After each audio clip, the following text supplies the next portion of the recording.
بسم الله الرحمن الرحيم.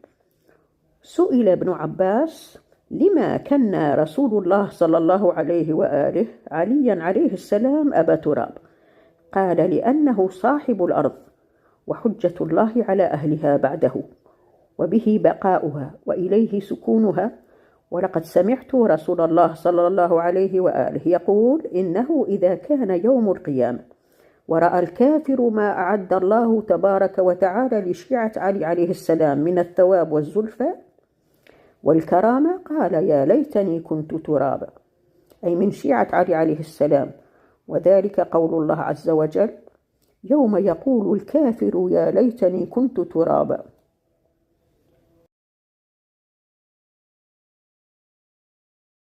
واحد يستكثر أن الله خلق الكون من أجل أهل البيت، ما هو الله يخاطبك بالقرآن يقول: وسخر لكم ما في الأرض ما في السماء، النجوم، الكواكب، البحر. فلاحظوا الدقة في التعبير أحبتي.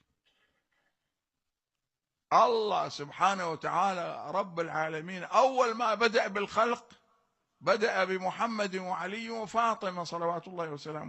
سماء مبنية ولا أرضا مدحية ولا قمرا منيرا ولا شمسا مضيا ولا فلكا يدور ولا بحرا يجري ولا فلكا يسري إلا في محبته هؤلاء الخمسة الذين هم تحت الكساء.